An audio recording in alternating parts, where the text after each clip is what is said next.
للمزيد من المتابعة ينضم إلينا الدكتور عقاب Dr. عزاي Auqaab أستاذ Alizai, الدراسات Professor of الاستراتيجية. Strategic أهلا بك Studies. دكتور. إذا Welcome, بالنظر Doctor. إلى Doctor, ما تم regarding الإعلان what عنه has been مؤخرا announced ويتم أيضا lately العمل عليه and what's مؤخرا، been ما زالت going إسرائيل on, تحاول أن تلعب Islamabad دورا is إيجابيا في still تقريب وجهات trying to النظر في play إعادة الأطراف a على role طاولة in bridging the gap المفاوضات and والتوصل bringing إلى both اتفاق parties to ما. the negotiation مع table. التصريحات التي Let's see نشهدها مؤخرا، أين recent وصلنا في statements طريق by the التوصل Americans and إلى أي اتفاق everybody. محتمل؟ What are you now?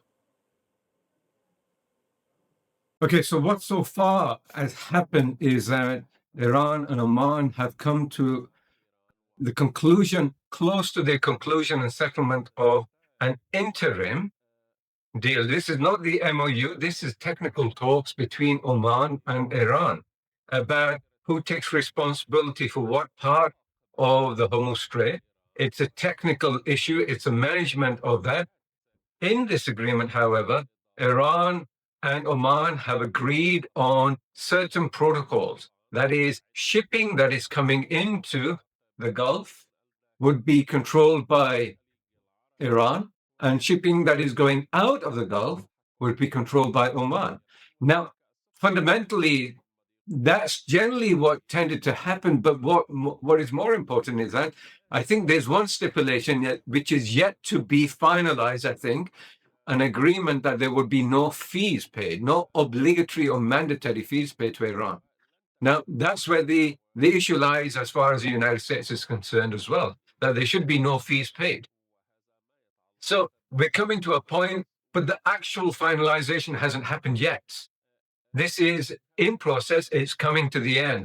And whatever is leaked and whatever has come out, the actual full agreement is not there yet.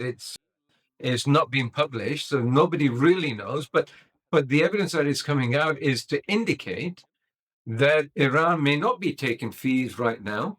And this is an interim agreement to allow things to settle down so that both larger parties, Iran and the United States, can start talking with some settlement in mind towards the larger issues, such as the nuclear issue, and relaxation of tensions between the two countries so they can start building trust. Now, Oman has been working actively in this. Pakistan and Qatar have been supporting Oman in this. Pakistan has been at the higher end with the strategic and political interaction between the main parties, Iran and United States, whilst Qatar has been in shuffling with the proposals. So this the three-track approach that has been applied by these three nations so that they can fulfill the requirements and get Iran to the table.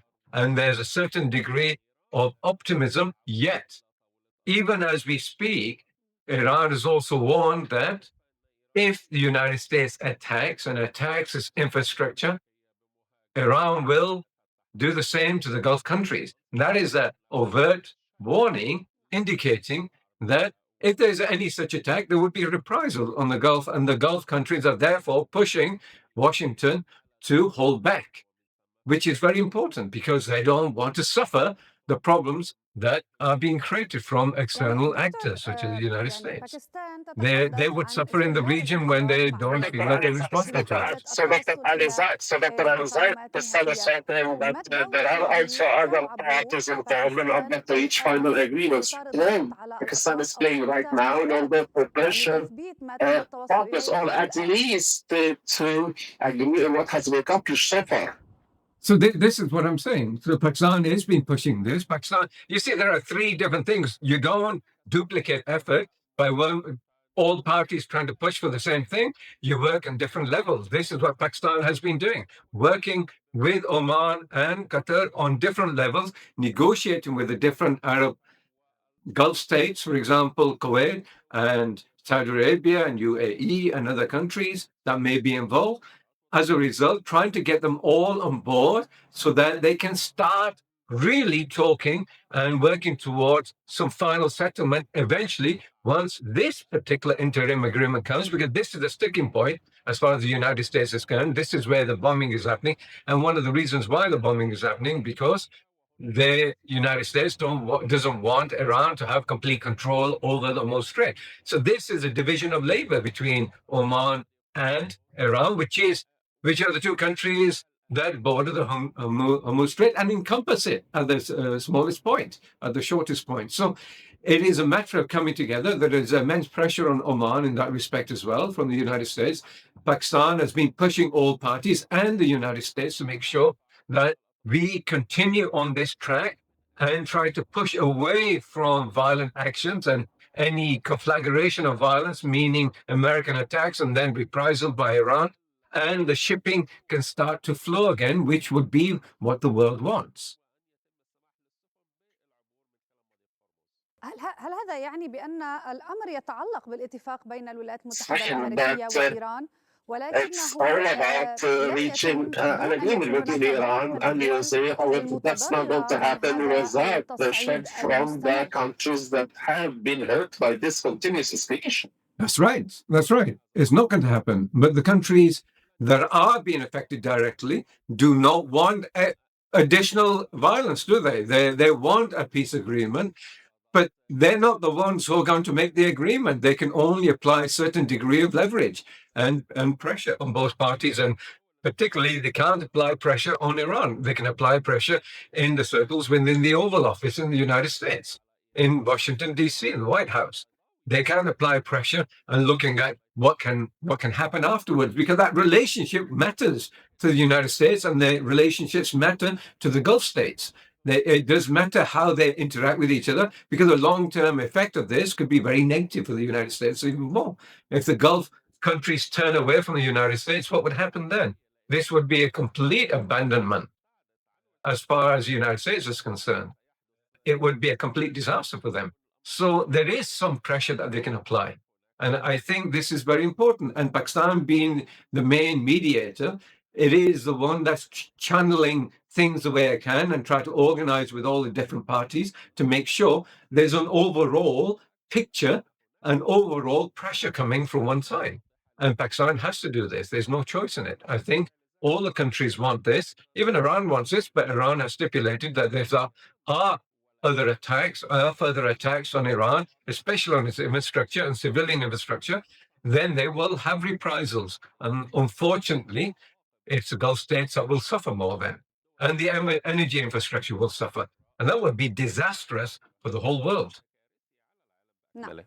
يعني التوصل الاتفاق يحتاج الآن إلى So تنازل من قبل reaching an الطرفين agreement ربما القرار والتصريحات والآن reaches حتى on وصلت sanctions إحدى from both التشكيك parties. ربما But then we have بقدرات الولايات contradicting المتحدة statements, الأمريكية على and some are التوفير skeptic that وامتلاك الأسلحة USA المناسبة وهذا ما could حاول أن يخفيه that do not الرئيس have الأمريكي the دونالد ترامب. proper هل هذا weapon. يعني And this is what بأن Trump has been يعني saying. ربما Does this تكون mean that الظروف الآن perhaps أكثر تهيئة للتوصل إلى الاتفاق؟ the هل circumstances أحدهما now مستعد للتنازل more كي يتم are التوصل إلى هذا more الاتفاق؟ favorable to reach an agreement on the parties are wanting that?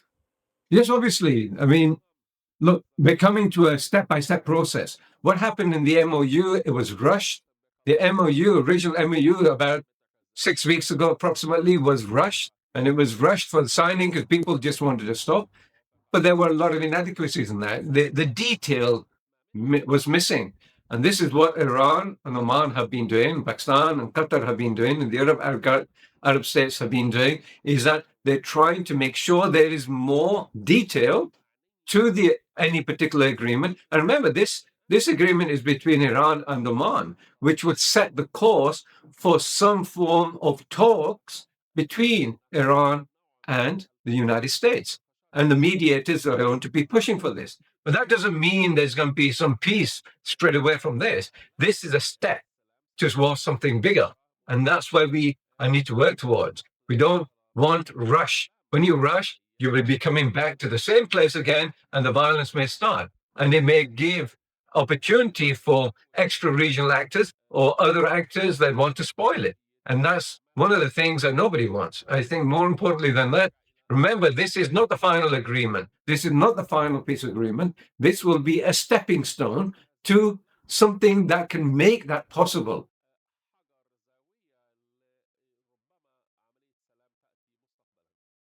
إذن أود أن أشكرك جزيلا على كل هذه التحليلات. كنت معنا دكتور عقاب علزاي أستاذ الدراسات الاستراتيجية. Welcome. Thank you. Okay, so I'm sorry.